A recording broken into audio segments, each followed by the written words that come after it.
Your first act of entering this country cannot break the law.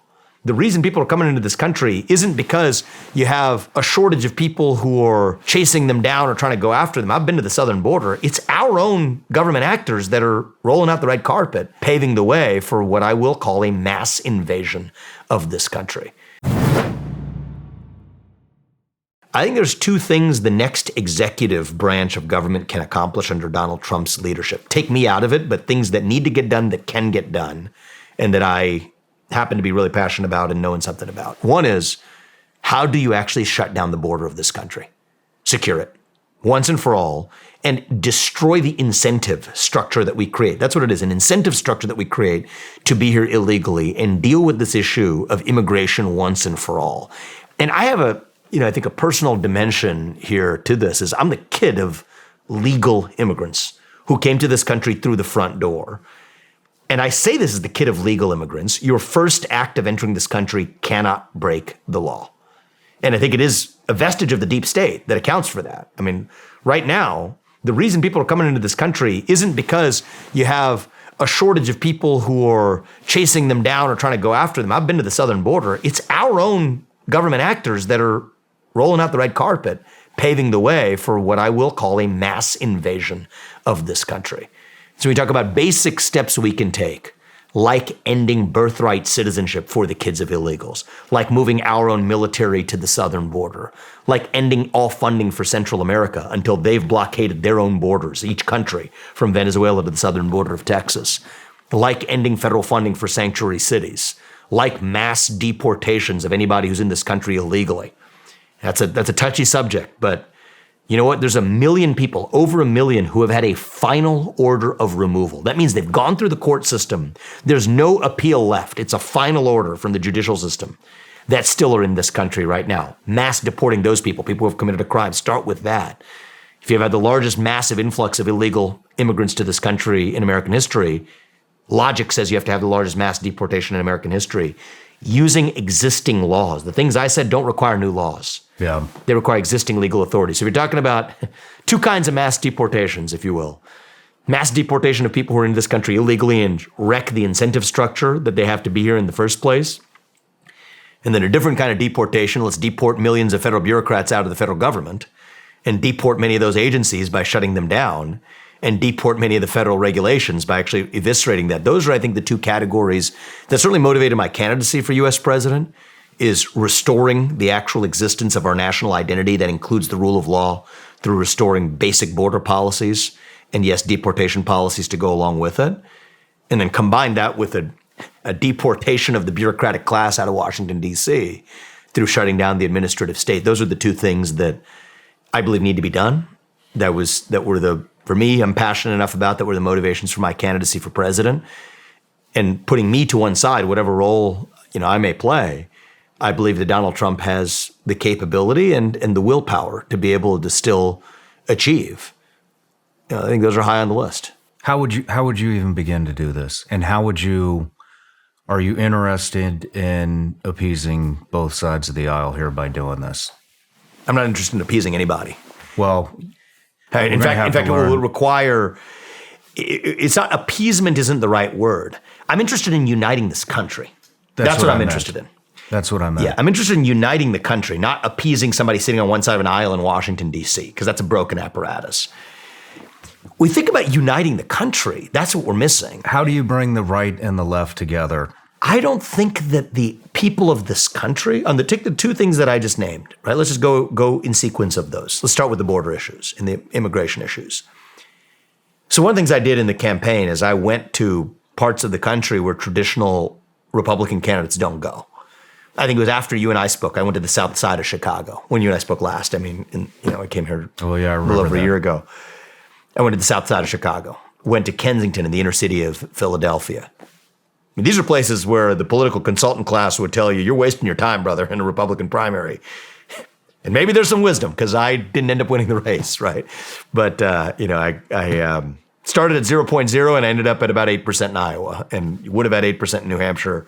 I dropped out before New Hampshire because I wanted all of that to go to Trump, and most of it did, to end the primary process. But Anyway, advice notwithstanding, and maybe you could debate whether I should have followed the political advice. I went to some politically unconventional places because I was running to lead a nation, not some segment of a nation or one political party.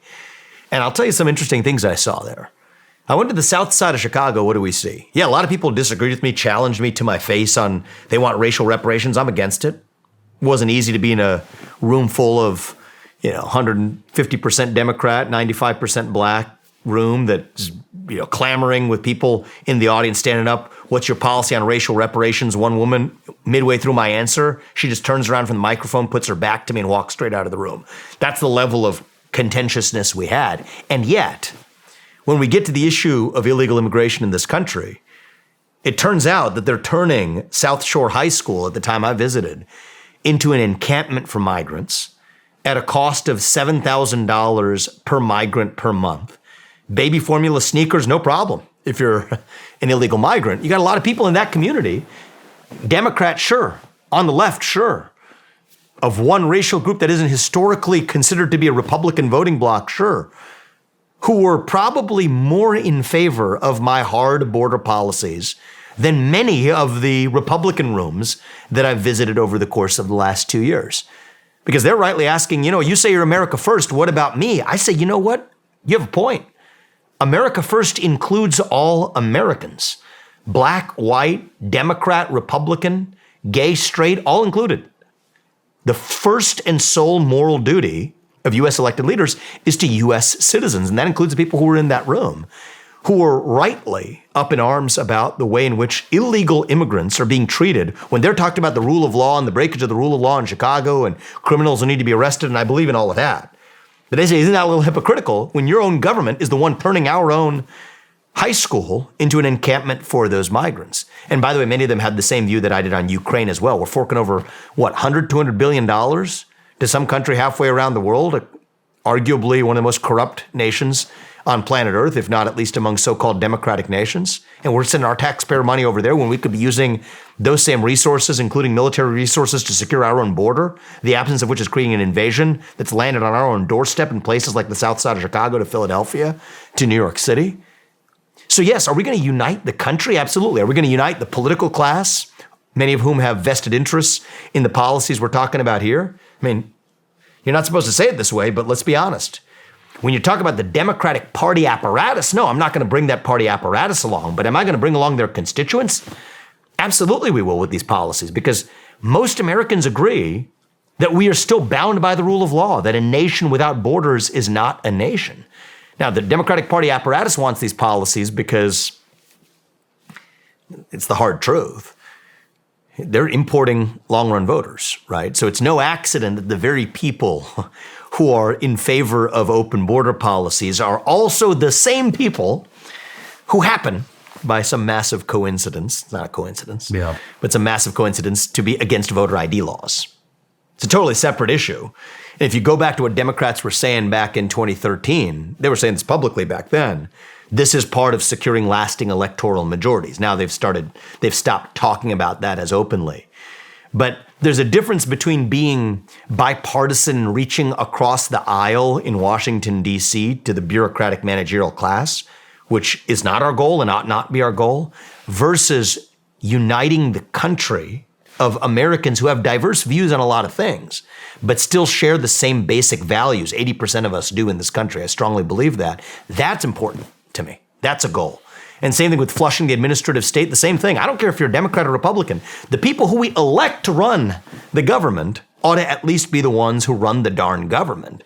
That much we can agree on. And by the way, that you're free to speak your mind on, you may disagree with me on abortion or climate change or policy, whatever it is, and we can disagree like hell, but you have the right to say it without some government actor in the deep state threatening a social media company to silence or suppress what you have to say. And we agree on that, even as we disagree like hell on any range of other policy questions, tax rates to energy policies in this country. No matter where you're watching Shawn Ryan Show from, if you get anything out of this, please like, comment, subscribe, and most importantly, share this everywhere you possibly can. And if you're feeling extra generous, please leave us a review on Apple and Spotify podcasts.